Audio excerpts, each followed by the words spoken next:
साथ ही यहाँ पर कोई किसी से भी शादी कर सकता है, लेकिन शादी का एक रूल होता है कि कोई भी किसी को पसंद करता है तो वो कभी उसका हाथ नहीं पकड़ता जब तक कि उसकी शादी नहीं हो जाती। अब यहाँ पर जो सीनियर लोग, बड़े लोग, बूढ़े लोग रहते हैं उन्हें एल्डर्स कहा जाता है। उन्हीं एल्डर्स में से एक एल्डर के बेटे की बीमारी की वजह से मृत्यु हो जाती है। दरअसल इस गाँव में किसी भी तरह की अच्छी मेडिकल फैसिलिटी नहीं है, इसीलिए किसी भी तरह की बीमारी का इलाज करना यहाँ पर पूरी तरह से नामुमकिन है। अगली सुबह दिखाया जाता है कि सब एक साथ बैठकर खाना खा रहे होते हैं और तभी जंगल में से अजीब अजीब सी आवाजें आना शुरू हो जाती है, जिसे सुनकर सब घबरा जाते हैं। लेकिन यहाँ पर एक लड़का होता है जिसकी दिमागी हालत ठीक नहीं है, जिसका नाम नोआ है। वो हंसने लगता है, लेकिन उसे कोई भी परेशान नहीं करता, कोई उसका मजाक नहीं उड़ाता, क्योंकि इस गाँव में रहने वाले सब लोग एक दूसरे से बहुत प्यार करते हैं, एक दूसरे का साथ देते हैं। अब अगली सुबह दिखाया जाता है कि यहाँ पर एक जानवर की डेड बॉडी मिलती है, जिसके बाद इस गाँव के जितने भी एल्डर्स होते हैं वो एक मीटिंग रखते हैं, जिसमें वो डिस्कस कर रहे होते हैं कि उस जानवर को किसने मारा होगा। तभी इसी गाँव का एक नौजवान लड़का जिसका नाम लूशियस है वो वहाँ पर आता है और सभी एल्डर्स से विनती करता है कि मैं इस गांव से बाहर जाना चाहता हूं ताकि मैं मेडिकल फैसिलिटी को यहां तक ला सकूं। हमारे आसपास जरूर दूसरे गांव होंगे।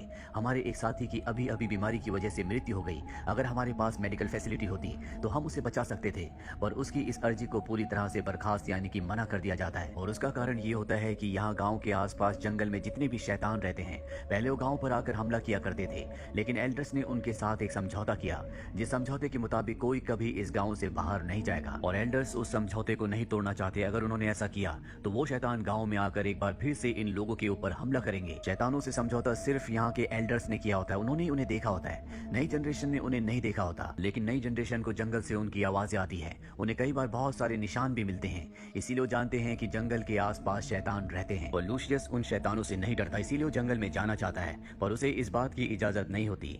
इसी गाँव में एक लड़की रहती है जिसका नाम आईवी है।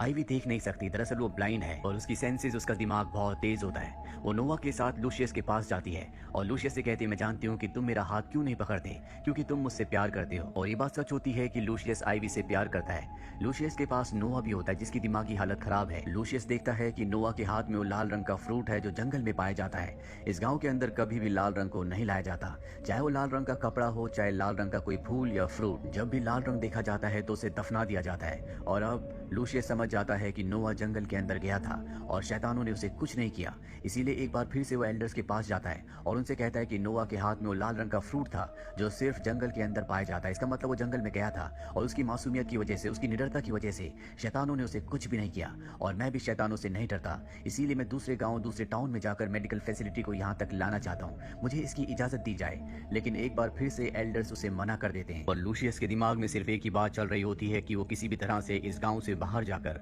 मेडिकल फैसिलिटी को गाँव तक लेकर आए।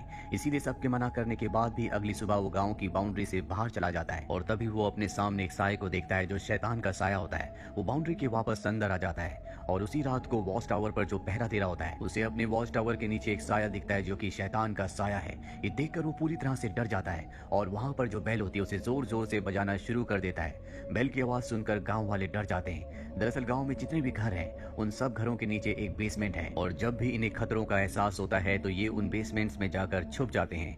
लेकिन आईवी अब भी बाहर होती है क्योंकि वो लूशियस का इंतजार कर रही होती है।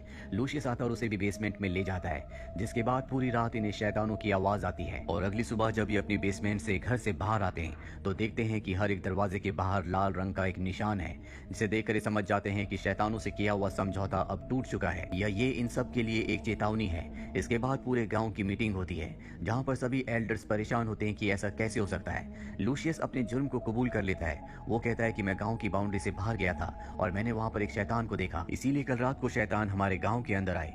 सब जानते हैं कि लूशियस के इरादे गाँव के लिए अच्छे हैं, इसीलिए उसे माफ कर दिया जाता है और हिदायत दी जाती है कि आज के बाद वो कभी भी गाँव की बाउंड्री से बाहर नहीं जाएगा।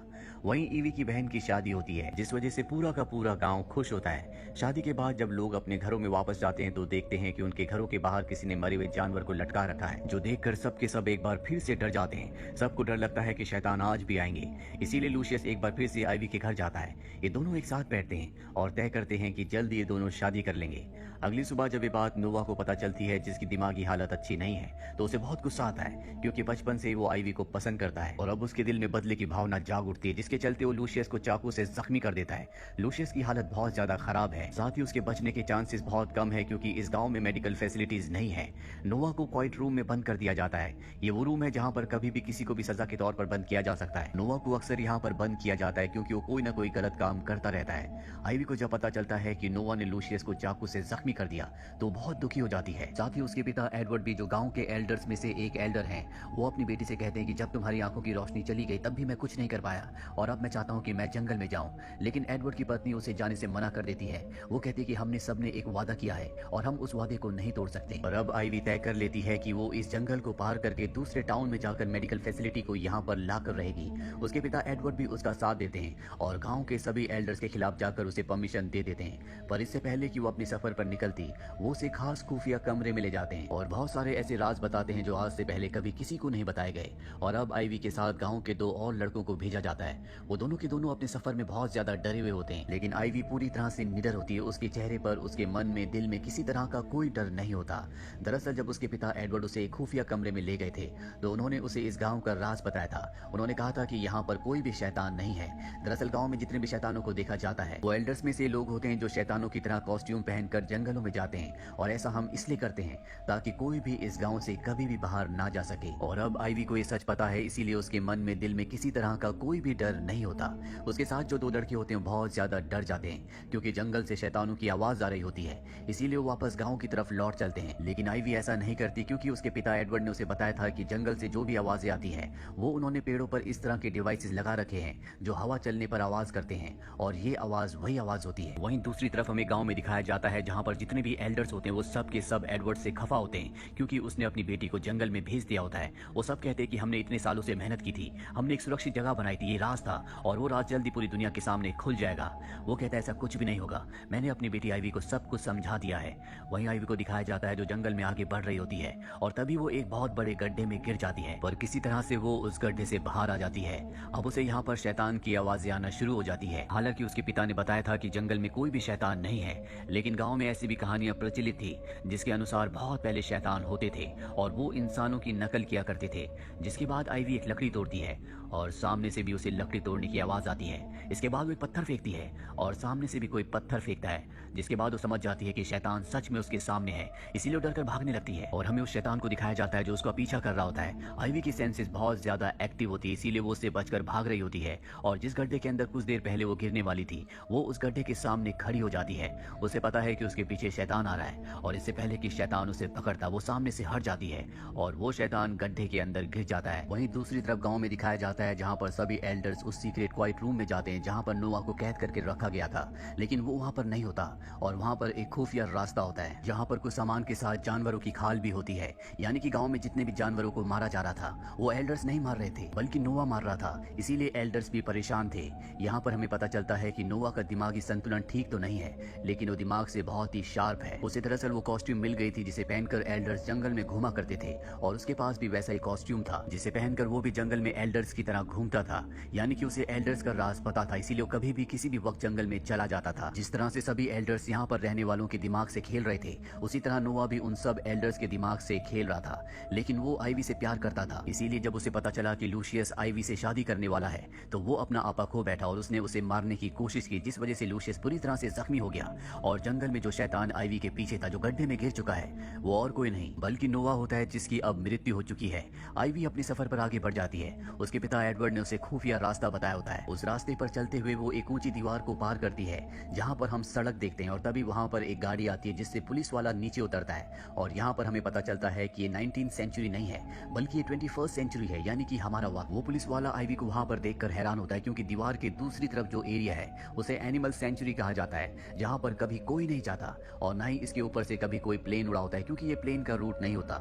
इसीलिए गांव वालों को कभी पता नहीं चला कि वो वक्त से बहुत पीछे जी रहे हैं। हालांकि एल्डर्स को वो सच्चाई पता होती है क्योंकि उन्होंने ही उस गांव को बनाया है। और अब आईवी पुलिस वाले से कहती है कि मुझे मेडिकल हेल्प की जरूरत है वो उसे एक चिट्ठी देती है जो उसके पिता एडवर्ड ने उसे दी थी, और साथ ही उसे एक सोने की घड़ी भी, क्योंकि उस गांव में पैसे नहीं होते। हालांकि पुलिस वाला अपने सीनियर को बताना चाहता था, लेकिन जब वो आईवी की मासूमियत और उसके दुख को देखता है तो वो उसकी मदद करने को तैयार हो जाता है और कुछ दवाइयां लाकर आईवी को दे देता है और उसी जगह छोड़ देता है जहां पर आईवी को उसने पहली बार देखा था।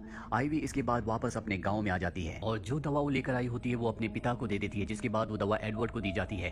साथ ही वो सबको बताती है कि जंगल में उसका सामना शैतान से हुआ था, लेकिन अब वो मारा गया। ये सुनने के बाद नोआ के माता पिता समझ जाते हैं कि उसकी मृत्यु हो चुकी है, लेकिन वो ये बात किसी को नहीं बताते।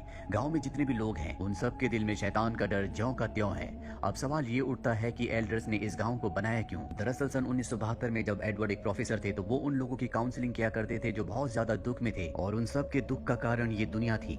इस दुनिया में बढ़ते क्राइम के चलते उन सब ने अपनों को खोया था, इसीलिए प्रोफेसर ने उन सब के साथ मिलकर एक प्लान बनाया जिसमें उन्होंने एक ऐसे गांव को बनाया जिसके बाहर कोई भी नहीं जा सकता और ना ही बाहर का कोई इंसान यहाँ पर आ सकता है। दरअसल आईवी के पिता प्रोफेसर एडवर्ड बहुत ज्यादा अमीर थे, उनके पास उनके खानदान का बहुत पैसा था और उन्होंने अपने खानदानी पैसे से इस पूरी जगह को खरीद लिया था, जिसके बीचों बीच उन्होंने इस गांव को बनाया। साथ ही वो पुलिस को फंडिंग भी किया करते थे ताकि कोई भी दीवार के उस तरफ आने की कोशिश ना करे। इसीलिए पुलिस दीवार के चारों तरफ जो सड़क होती है वहां पर घुमा करती थी ताकि दीवार के दूसरी तरफ कभी कोई ना जा सके। साथ ही एडवर्ड गवर्नमेंट को फंडिंग किया करता था ताकि कोई भी प्लेन उस जगह के ऊपर से ना उड़े। और वहीं आईवी ने ये गवाही दी होती है कि उसने जंगल में एक मॉन्स्टर को मारा है, जिससे एक बार फिर से सबके दिलों में डर बैठ चुका है, यानी कि इनका राज अब भी राज ही रहेगा और गांव में जितने भी लोग हैं उन सबको एक पुराने तौर तरीके वाली यानी कि 200 साल पुरानी जिंदगी को जीना होगा। ये सब बच्चे जब यहाँ पर आए थे तो बहुत छोटे थे और अब सब बड़े हो चुके हैं, इसीलिए इन्हें कुछ भी याद नहीं होता। इसी के साथ ये फिल्म, ये कहानी यहीं पर खत्म हो जाती है। उम्मीद करते हैं कि ये कहानी आपको पसंद आई होगी।